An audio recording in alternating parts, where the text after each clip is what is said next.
예, 앞서 들으셨다시피 세월호 참사 167일 만에 여야가 세월호 특별법을 최종 합의했습니다. 여기에서 합의란 새정치연합의 의원총회까지 통과한 최종 타결안입니다. 이거 타결하고 나서 국회 본회의 문도 열었죠. 그런데 유가족들이 이 안에 대해서 다시 반대하고 나서면서 상황이 복잡해졌습니다. 글쎄요, 그제와 어제 여야와 유가족이 함께 논의를 한 것으로 우리는 알고 있었는데 왜 유족들은 반대하고 나선 걸까요? 이 혼란스러운 상황들 좀 정리해 보겠습니다. 세월호 가족대책위의 김성실 부위원장, 동혁의 어머니세요. 직접 연결을 해보죠. 김성실 부위원장님 나와 계세요. 예, 안녕하세요. 동혁의 엄마입니다. 가족들 밤새 한숨도 못 주무셨다고요?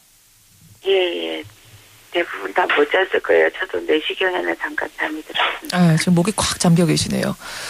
그러니까 어제 여야가 최종 합의한 안, 지금 유족들이 공식적으로 반대 입장을 정리한 겁니까? 그렇죠.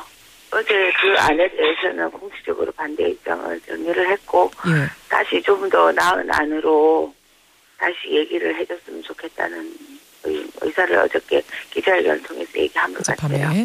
이 최종안을 좀 들여다보면 그러니까 2차 협상안에다가 플러스 알파가 있는데 그 알파가 뭔고 하니 특검은 최종 2명을 뽑게 되는데 특별검사는 먼저 후보로 4명을 뽑아 올리죠. 이때 여야가 함께 논의해서 4명을 뽑아 올린다. 4명을 추린다 하는 겁니다. 그러면 그 4명 중에 누가 2명 뽑혀도 문제가 없지 않겠느냐 하는 게 최종안인데 여기에 어떤 점을 동의하기 어려우신 걸까요? 저희는 박영선 의원께서 말씀하시기를 여야 가족이 합의한 사람으로 하는 걸로 얘기를 들었거든요.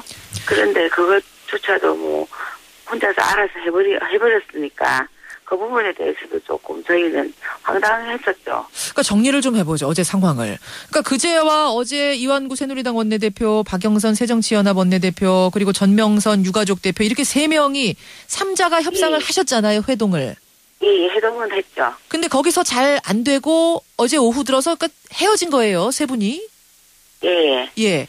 그러고 나서도 여야는 계속 만나서 협상을 했어요. 그러다가 밤에 최종 타결이라고 발표가 딱 난 건데 유가족이 새정치연합에다가 전권을 준 거 아니었습니까? 아니요. 범위를 제한을 했습니다. 그 부분에 대해서만 전권이라고 표현하니까 좀 그렇고 그 부분에 대해서만 위임을 한다는 뜻을 비친 거죠.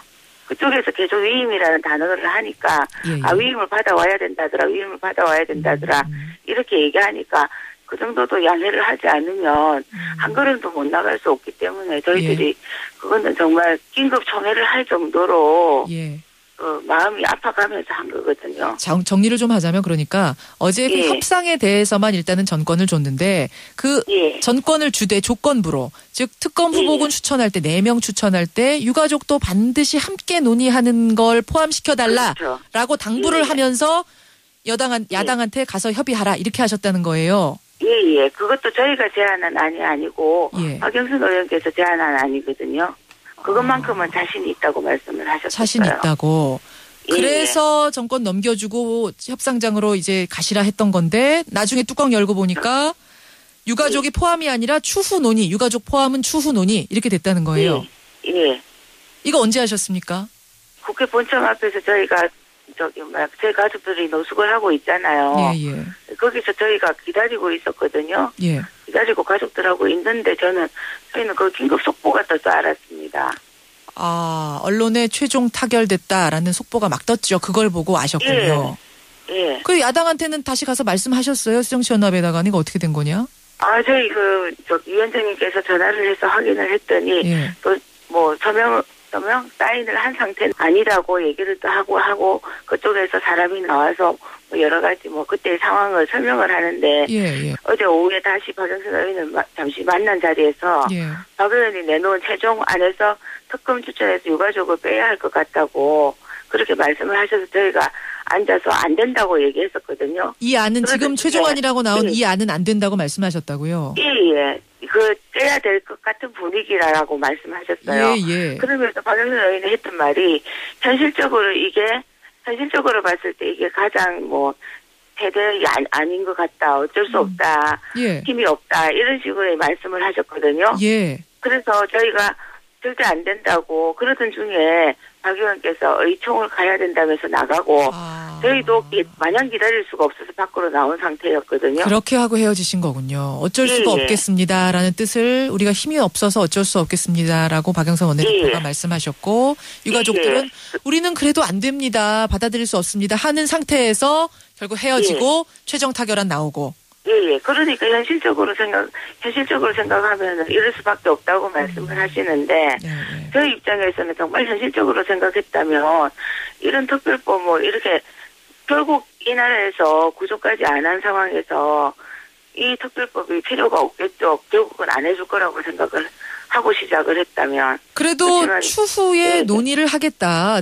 특검 후보군 4명 추릴 때 유가족도 함께 참여하는 걸 추후 논의하겠다라고 합의문에 써 있긴 한데 그러면은 아직은 여지가 좀 있는 거 아닙니까?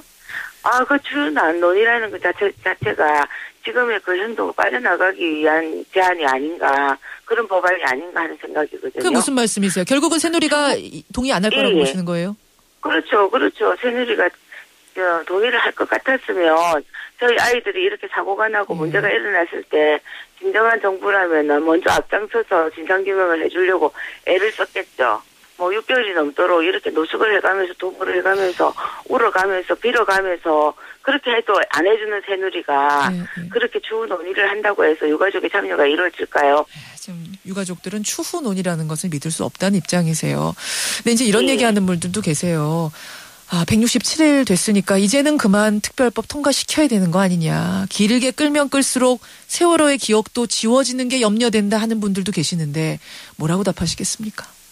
아무것도 해결이 되지 않은 상태에서 세월호의 기억이 지워질까봐 모르시는 분도 염려를 할 정도인데 저희 부모들은 어떻겠습니까? 저희 부모들이라도 이렇게 나서서 하지 않으면 누가 할까요? 그런 생각이 듭니다. 그래서 저희가 포기하면 안 된다는 생각이 들거든요. 비록 저희가 지금 살아있는 동안에 못하더라도 저희가 죽어서라도 할 수 있을 만큼 저희는 최선을 다해서 하고 싶어요. 그게 현실적인 방안 이런 식으로 생각했다면 저희가 내 보상이나 아니면 의사자지정 이런 걸로 얘기하고 끝냈겠죠. 근데 저희가 원하는 거 그게 아니기 때문에 이렇게까지 하는 겁니다. 오해하지 말아달라 이런 말씀이세요? 예. 이게 어떻게 되는 건가요? 지금 국회에서는 어쨌든 입법 절차에 들어가고 있습니다. 입법은 이대로 그럼 중단이 돼야 된다고 생각하세요? 다시 논의돼야? 저는 그렇게 생각합니다. 그것을 위해서 계속해서 이 투쟁은 계속되는 거고요. 투쟁이라는 의미보다는 알리기죠. 어떻게 해서든지 국민의 힘을 모으고 좀 알려서 어떤 것이 옳은 것인지 판단해 주시기를 저는 바라요. 참 어제로서 모두가 만족하는 합의안이 나오길 바랬는데 상황이 또 이렇게 돼서 답답한 마음입니다. 여기까지 말씀 듣도록 하죠. 고맙습니다. 예, 감사합니다. 세월호 가족대책위의 김성실 부위원장, 동혁의 어머니 만났습니다.